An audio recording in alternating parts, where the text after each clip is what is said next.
Bharatiya Janata party जब से सत्ता में आई है तब से वो ऐसे ऐसे बिल को लेकर के आई है, चाहे किसानों का बिल हो, चाहे मुसलमानों के लिए बिल हो, चाहे दलितों के लिए कोई बिल हो। ये वो लोग हैं जो इस देश के लोगों से नफरत करते हैं। तो ये जो वक्फ का बिल है, इस बिल में क्या है? ये वो बिल है जो ये मुसलमानों के खिलाफ लाए हैं। अब इस बिल में इसमें जो जमीनें आती है, वक्फ की जो जमीनें हैं, वो या तो कब्रिस्तान होगी या फिर वो मस्जिद होगी। जो मस्जिद है, मस्जिद के अंदर मौलाना होते हैं, तो ये लोग चाहते हैं कि मौलानाओं को छोड़ करके आज उन पर भी, मस्जिदों पर भी कब्जा हो जाए। ये लोग चाहते हैं कि मस्जिदों से पैसे आए, जमीन छीनने की कोशिश की जा रही है। वक्फ की जमीन जो होती है, समर्पण करना होता है। वक्फ एक अरबी शब्द है जिसका मतलब है समर्पण करना। मुसलमान चाहे तो उस जमीन को चाहे अस्पताल बनाने के लिए समर्पण कर दे, मुसलमान चाहे तो उस जमीन को क्या स्कूल बनाने के लिए समर्पण कर दे, मुसलमान चाहे तो मस्जिद बनाने के लिए समर्पण कर दे। आपको पता है सचर कमेटी ये कह रही है कि 12,000 करोड़ रुपए जो है आमदनी होनी चाहिए थी। अब इनको 12,000 करोड़ रुपए अगर आपको चाहिए तो विजय माल्या, नीरव मोदी को पकड़ के लाइए देश के अंदर। उनके पास 20-20 हजार करोड़ रुपए हमारे हैं। बिल्कुल धार्मिक मामला है ये, और इस मामले को इसलिए बढ़ाया गया है क्योंकि भारतीय जनता पार्टी को राजनीतिक रोटियां सीखनी है, इसलिए वो धर्म के नाम पर लोगों को भड़का करके इस तरीके से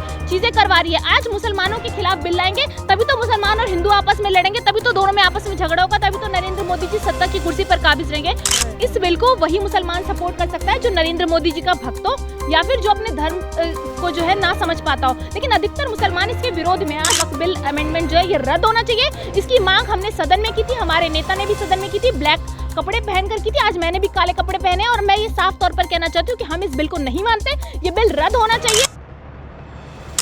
संशोधन बिल पास हो गया है लोकसभा में और राज्यसभा में भी पास हो जाएगा, उम्मीद है। क्या कहना है? मुस्लिम समाज बड़ा नाराज है और विरोध भी कर रहा है इसका।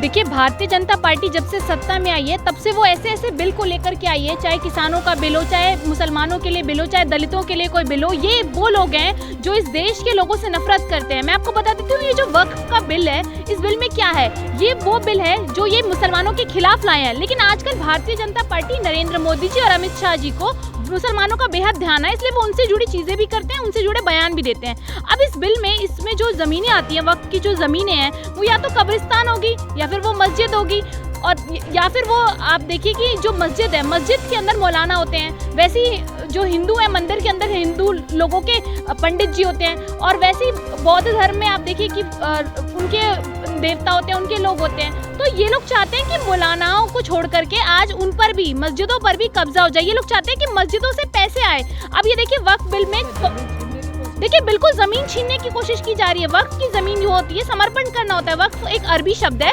जिसका मतलब है समर्पण करना। मुसलमान चाहे तो उस जमीन को चाहे अस्पताल बनाने के लिए समर्पण कर दे, मुसलमान चाहे तो उस जमीन को क्या स्कूल बनाने के लिए समर्पण कर दे, मुसलमान चाहे तो मस्जिद बनाने के लिए समर्पण कर दे। लेकिन भारतीय जनता पार्टी की दलील है कि इन जमीनों पर अतिक्रमण बढ़ा रहे हैं, ये लोग मस्जिदें बना रहे हैं। तो भारतीय जनता पार्टी को इस बात से तकलीफ है कि क्यों ये लोग अपने धर्म के लिए अब कट्टर है, क्यों ये लोग अपने धर्म के लिए जो है काम कर रहे हैं। देखिए, सरकार ने दलील दी है कि वक्फ की जो जमीनें वो डिजिटाइज हो जाएंगी अगर वक्फ बिल पास हो गया तो, और जो कि पास हो चुका है। तो मुझे लगता है कि डिजिटाइज इन्हीं के नेता ने पहले बयान दिया था, और इन्होंने सुप्रीम कोर्ट में, इसी सरकार ने एडवोकेट को जो है पूरे एक डॉक्यूमेंट सौंपा जिसके अंदर साफ तौर पर लिखा है कि 99% जमीन जो है वो डिजिटाइज हो चुकी है। तो ये बेवकूफ बनाने का काम कर रहे हैं। आपको पता है सचर कमेटी ये कह रही है कि 12,000 करोड़ रुपए जो है आमदनी होनी चाहिए थी। अब इनको 12,000 करोड़ रुपए अगर आपको चाहिए तो विजय माल्या, नीरव मोदी को पकड़ के लाइए देश के अंदर। उनके पास 20-20 हजार करोड़ रुपए हमारे हैं। 12,000 करोड़ मुसलमानों को दे दीजिएगा, उनका काम हो जाएगा। बाकी जो पैसे बचेंगे 8,000 करोड़ सरकार अपने खाते में रख ले। लेकिन ये वो नहीं करेंगे। ये क्या करेंगे? मुसलमानों को दबाएंगे, मुसलमानों को भड़काएंगे और धर्म के नाम पर राजनीति करेंगे। आज अगर बीजेपी गवर्नमेंट ये लाती है तो आप ये देखिए कि हमें याद है कि कैसे बड़ा आंदोलन हुआ था मुसलमान। बिल्कुल धार्मिक मामला है ये, और इस मामले को इसलिए बढ़ाया गया है क्योंकि भारतीय जनता पार्टी को राजनीतिक रोटियां सीखनी है, इसलिए वो धर्म के नाम पर लोगों को भड़का करके इस तरीके से चीजें करवा रही है। आज मुसलमानों के खिलाफ बिल लाएंगे तभी तो मुसलमान और हिंदू आपस में लड़ेंगे, तभी तो दोनों में आपस में झगड़ा होगा, तभी तो नरेंद्र मोदी जी सत्ता की कुर्सी पर काबिज रहेंगे। तो ये इनका प्लान है कि अल्पसंख्यकों को दबाएं, मुसलमानों को दबाएं और मुसलमानों को परेशान करें। लेकिन सरकार का ये कहना है कि कुछ लोगों ने कब्जा कर रखा है, जो गरीब मुसलमान हैं उनको कुछ मिला ही नहीं है वक्फ की जमीनों। देखिए, अयोध्या जो है उस ट्रस्ट में एक रूल है। रूल ये है कि वहाँ का IAS अधिकारी हिंदू होना चाहिए। वहाँ पे जो आप देखिए कि राज्य स्टेट लेवल पे हो चाहे केंद्र लेवल पे जितने भी लोग होंगे उस ट्रस्ट के अंदर तभी इंक्लूडेड होंगे जब वो हिंदू होंगे। तो ठीक ऐसे मुसलमानों का भी है, मुसलमान अपने धर्म के लोगों को ही मस्जिद में जाने देंगे, ये चाहते हैं कि गैर मुसलमान उसमें एंटर कर जाए, जो कि नहीं होगा। बेशक ये सदन में खड़े होकर ये बयान दे कि गैर मुसलमान एंटर नहीं करेगा, लेकिन इनकी मंशा यही है कि वक्त की जितनी भी जमीनें हैं सब सरकार के कब्जे में हो। जबकि पहले भी सचर कमेटी ये भी कह चुकी है कि सरकार के अंतर्गत भी काफी वक्त की जमीनें आती हैं जिन पर सरकार ने कब्जा कर रखा है। देखिए इस बिल को वही मुसलमान सपोर्ट कर सकता है जो नरेंद्र मोदी जी का भक्त हो या फिर जो अपने धर्म को जो है ना समझ पाता हो, लेकिन अधिकतर मुसलमान इसके विरोध में। आपने देखा होगा कि कई सोशल मीडिया पर क्लिप्स वायरल है, नरेंद्र मोदी जी कोई भी काम कच्चा नहीं करते, पक्का मोहर लगा करके काम करते हैं। उन्होंने जब ये बिल पास किया तो कुछ मुसलमानों को तैयार किया जिनकी वीडियो सोशल मीडिया पर आप देख रहे हैं, जो मोदी जी को थैंक यू कह रहे हैं। मोदी जी को थैंक यू आज जमीन पर एक भी मुसलमान नहीं कह रहा। अगर एक आम मुसलमान से आप पूछेंगे तो वो ये कहेगा कि वक्त की जमीन है, ये हमारी जमीन है, ये हमारी मर्जी है, हम किसी को भी दें। तो ये वो लोग हैं, ये कह रहे हैं कि 5 साल तक जो व्यक्ति अपने धर्म का पालन करेगा सिर्फ वही अपनी जमीनों को डोनेट कर पाएगा। तो क्या नरेंद्र मोदी जी घरों में कैमरा लगा करके चेक करेंगे 5 साल तक कि ये बंदा 5 साल तक लगातार अपने धर्म का पालन करे तो यही डोनेट कर सकता है वक्त में अपनी जमीनें? तो नरेंद्र मोदी जी और उनकी जो फिलॉसफी है बिल्कुल गलत है। वक्त बिल अमेंडमेंट जो है ये रद्द होना चाहिए। इसकी मांग हमने सदन में की थी, हमारे नेता ने भी सदन में की थी, ब्लैक कपड़े पहनकर की थी, आज मैंने भी काले कपड़े पहने और मैं ये साफ तौर पर कहना चाहती हूँ कि हम इस बिल को नहीं मानते, ये बिल रद्द होना चाहिए। हमारे नेता ने ये बात सदन में भी कही है कि हम इस बिल को बिल्कुल समर्थन नहीं देते हैं। बीजेपी कह रही है कि किसी भी जमीन पर ये दावा ठोक देता वक्त की हमारी जमीन है। देखिए किसी भी जमीन पर कैसे दावा ठोक देगा? कोई डोनेशन करेगा, कोई डोनेट करेगा वक्त को, तभी तो दावा ठोकेगा।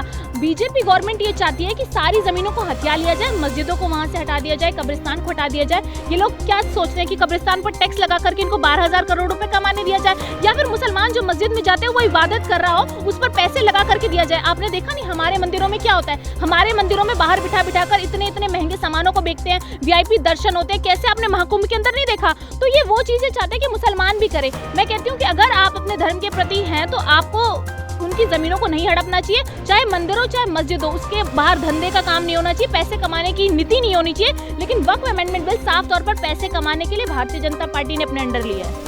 कहा जा रहा बहुत गड़बड़ है ना, पारदर्शिता लाने के लिए सरकार को ये कदम उठाना पड़ा। देखिए इसमें कोई गड़बड़ी नहीं है, इतने सालों से चला आ रहा है, लेकिन भारतीय जनता पार्टी को इससे तकलीफ है।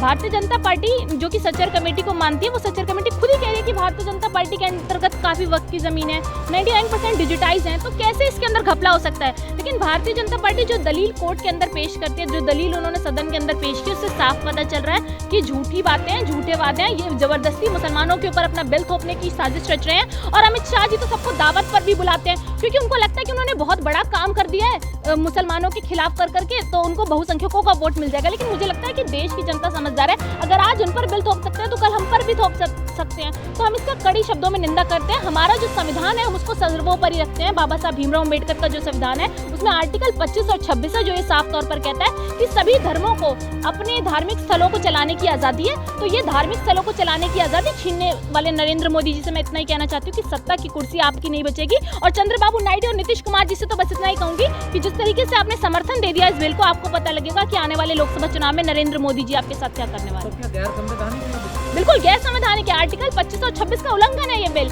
और हम आर्टिकल संविधान को सर्वोपरि रखते हैं। तो उसमें साफ तौर पर लिखा है कि धार्मिक स्थलों को चलाने की आजादी अपने धर्म के लोगों को है। सरकार जिस तरीके से बिल को लाई है, क्या लगता है करना चाहती है, मुसलमानों को डराना चाहती है? देखिए ये वक्फ बिल इसलिए लाई है क्योंकि इनको पता है कि आने वाले समय में बिहार में चुनाव है, और ये साफ तौर पर ये बताना चाहते हैं कि बिहार में नीतीश कुमार जी को कैसे खत्म करा जाए। एक ये स्ट्रेटेजी, और दूसरी स्ट्रेटेजी है कि कैसे फिर दोबारा बहुसंख्यकों का वोट लिया जाए। इसलिए नरेंद्र मोदी जी ने वक्फ अमेंडमेंट बिल को पास कर दिया है। पास करने के बाद इन्होंने नीतीश कुमार जी का समर्थन लिया, जिसकी वजह से जेडीयू तो आप समझिए खत्म ही हो चुकी है।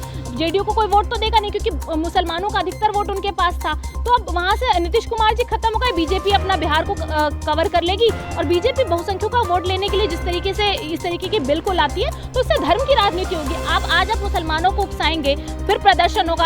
आपको याद है शाहीन बाग का आंदोलन, वो आंदोलन करवाना चाहते हैं ये लोग देश में। ये चाहते हैं कि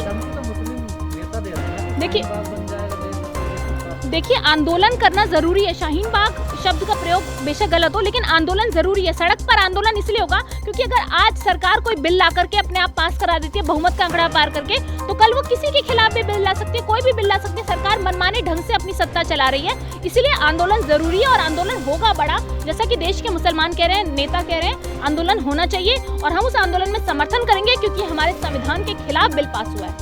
योगी जी कह रहे हैं कि जो भी दंगा करेगा, हिंसा करेगा, उसको कुछ सुना नहीं जाएगा। देखिए, ये वो है ना जो माचिस लगा के आग लगा देते हैं, उसके बाद कहते हैं अगर आग की लपटों में अगर आपको चोट लगी और आपने अपने आप को डिफेंड किया तो आपको आपके साथ ये हो जाएगा, आपके साथ वो हो जाएगा। तो ये योगी सरकार है, इन्होंने क्या किया, वक्त बिल तो पास कर दिया। इनको पता है कि देश का मुसलमान नाराज होगा, देश का मुसलमान सड़कों पर आएगा, फिर इनकी पुलिस और मुसलमानों में झड़प होगी, फिर ये वीडियोस वायरल होंगी, पूरा देश जो है वो इस टॉपिक में उलझ कर रह जाएगा। तो ये नरेंद्र मोदी जी और अमित शाह जी की साजिश है, इसलिए वो सीना ठोक करके सदन के अंदर इस तरीके से बयान दे रहे थे अमित शाह जी कि इस बिल को मानना ही पड़ेगा आपको, आप कैसे नहीं मानेंगे। कई संपत्तियां ऐसी है ना बख्शी जिनसे झगड़ा चल रहा है, डिस्प्यूटेड है, उन्हें भी तो देखिए, उनके लिए भी ये जरूरी था उन संपत्तियों को ठीक किया जाए। देखिए, वक्त की जो ज़मीनें हैं वो मैंने कहा ना कि धार्मिक स्थलों पर उनका अपना मामला है, निजी मामला है, तो ये अपने धर्म के लोगों को देखना चाहिए। हमारे मंदिर पर अगर कोई मौलाना आकर के कहे कि हम ये विवाद सुलझा देंगे, हम इस पर जो है फैसला दे देंगे, तो हम उस पर मना करेंगे। तो मैं ये कहना चाहती हूँ कि जैसे मुसलमानों की अपनी धार्मिक स्थल है, अपनी फिलॉसफी है, वैसे हमारी भी अपनी है। तो हम मुसलमानों को ये नहीं कह सकते कि आपकी ज़मीन का विवाद हम सुलझा देंगे और बाकी उसके लिए कोर्ट है, आगे कोर्ट इस मैटर को देख सकते हैं।